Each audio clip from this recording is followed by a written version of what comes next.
So I'm Natasha Caminski, originally from Montreal, as mentioned, and I'm in my last year of genetics and physiology at Western. I'm also concurrently doing my master's in biochemistry, and as mentioned as well, I'm looking at hereditary breast and ovarian cancer. But I won't be talking about that anymore. I'm a coxswain for the heavyweight women's team, as well as president of the student executive. So I steer the boat, direct practices, and if we win, they get to throw me in the water. So this year we had an outstandingly successful season as both the men's and women's teams brought back the provincial and national titles. As great as it is to win your race, winning the banner, it means so much more because it's based on the cumulative points from 8 different races.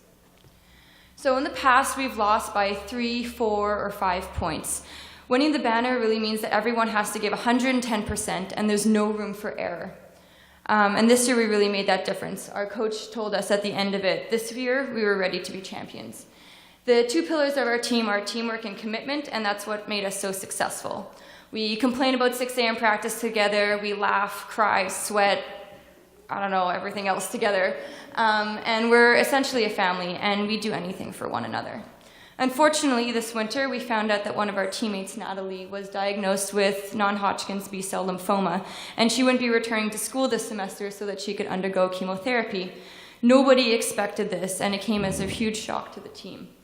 Natalie's probably one of the most positive, lighthearted, and fun people that I know, and it's just not fair. A 21-year-old who's affected with cancer, it was really difficult for us to wrap our minds around it, and a lot of us were left feeling helpless and insignificant.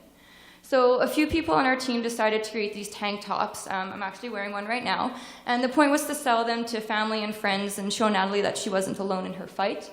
On the back, it says #OneTeam, and it just is meant to represent the strength of teamwork and commitment and what it can do. So we have a few inter-university relationships that allowed us to quickly spread to other teams. And within a week, we had orders from 4 other universities, as well as the women's national team.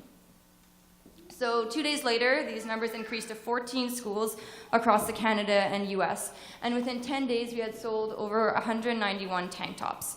It was incredible how quickly people responded and that they were putting competition aside to focus on this. Within the next, I'd say, week and a half, we had sold nearly 1,000 tank tops. We've reached 971.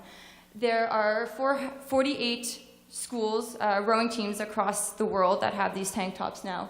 And the media has responded incredibly. We have over 100 likes on Facebook. We've been interviewed by 2 different radio stations, tweeted, Instagrammed, and there have been articles written on One Team as well.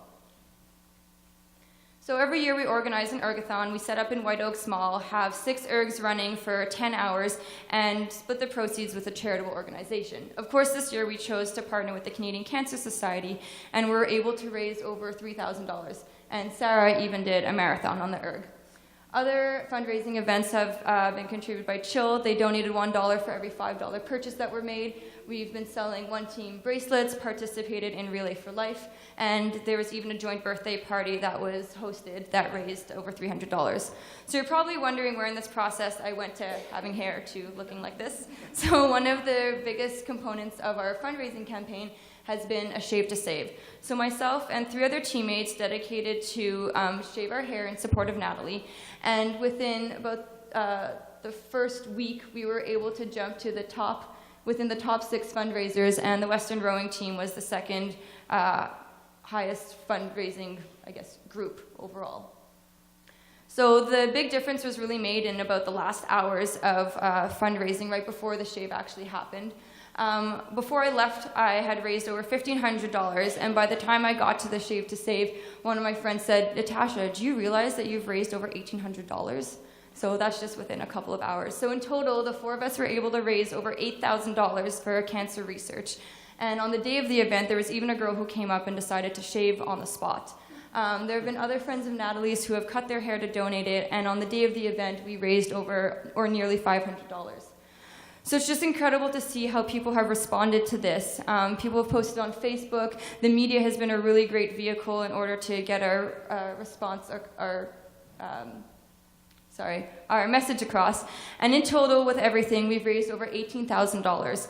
I recently found out that Natalie's tumor has shrunk by 70%, and it's just overwhelming to see the support that everyone has been willing to make. So thank you to the community, thank you to our family and friends, and thank you for listening.